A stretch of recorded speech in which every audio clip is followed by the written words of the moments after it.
What began as a routine late-night appearance for Mark Wahlberg turned into one of the most talked-about confrontations in recent television history. The setting was familiar: a brightly lit stage, a cheering audience, and the usual format of celebrity chatter. But what unfolded that night between Wahlberg and Stephen Colbert didn't follow any script. It cracked open the shiny veneer of late-night television, revealing egos, agendas, and a moment so raw that network executives had to intervene live, behind the scenes.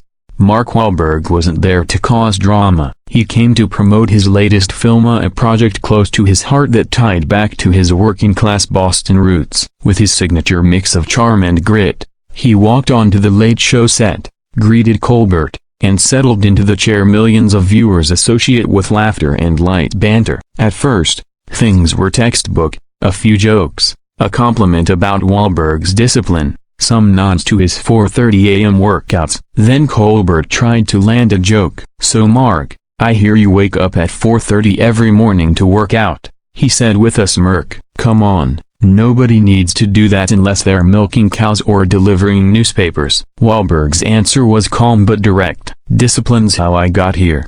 It works for me." Rather than shifting gears, Colbert doubled down. His exaggerated reactions and jabs were clearly aimed at getting laughs, but Wahlberg didn't flinch. He wasn't there to be the punchline. The atmosphere started to change when Wahlberg began speaking about his film, highlighting how it connected with his roots. Colbert suddenly pivoted. "But in this political climate, don't you think it's problematic to keep romanticizing the working-class experience when your lifestyle is far removed from it?" The studio fell silent. Wahlberg's Boston accent crept in slightly, as something that often happens when he's emotionally triggered. "There's nothing political about respecting where you come from," he said. "Hard work is universal." Colbert pushed harder. "Isn't it convenient, though, claiming working-class credibility while living in a multi-million-dollar mansion?" That's when things turned. Wahlberg leaned in, and not to shout, but to be heard. "I've never claimed to be anything I'm not. I worked for what I have. That's not a crime." Colbert, clearly frustrated by Wahlberg's refusal to play along, became confrontational. "But don't celebrities have a responsibility to acknowledge their privilege?"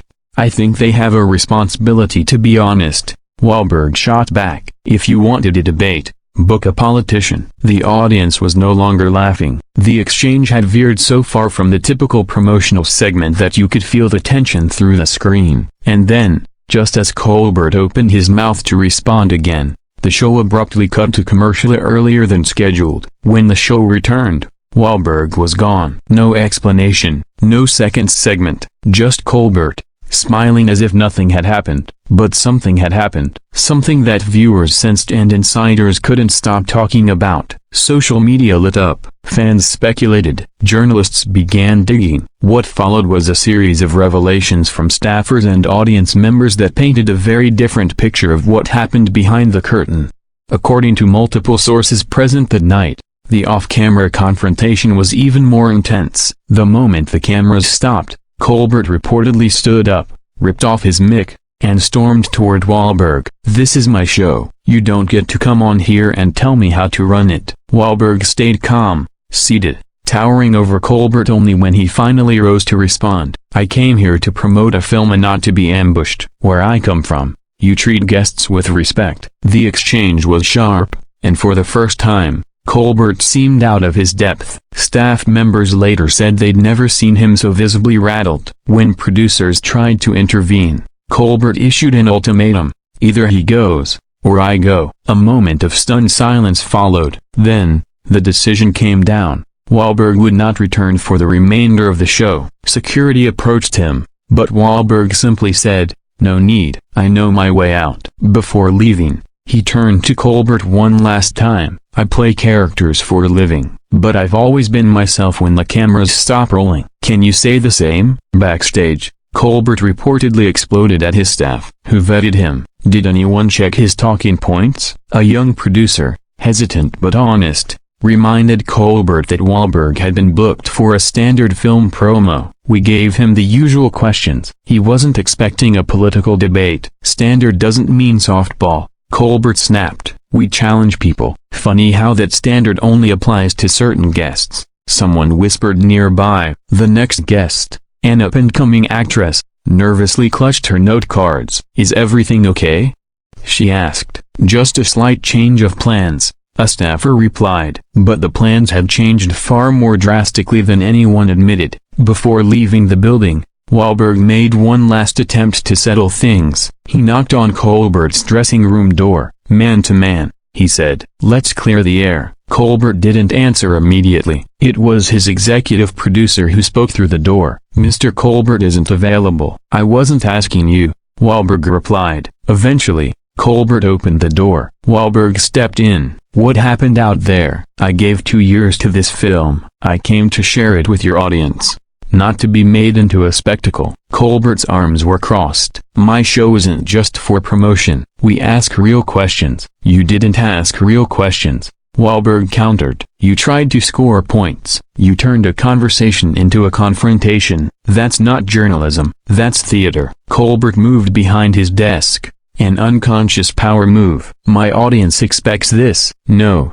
Wahlberg said. "They expect to be entertained." "You've forgotten how to talk to people who don't already agree with you." A knock interrupted them. "We're live-in 3, called the stage manager." "We're done here," Colbert said, already walking back to the stage. "Yeah," Wahlberg agreed. "But think about this. You used to be a guy who could joke with anyone. Now you're just preaching." Colbert said nothing. As Wahlberg exited the building, a reporter called out, "Mark, what happened?" "Watch the show," he replied. "It speaks for itself." Inside, Colbert was back on set, the sweat from the confrontation masked by powder and poise. "Unfortunately, Mark had to leave," he told the audience. "But we've got a great show ahead." But the murmur in the audience said otherwise. That night, one audience member tweeted, "Strangest taping I've ever been to. 1 minute Mark was there, the next he vanished." Colbert acted like nothing happened, but the vibe was off. And soon,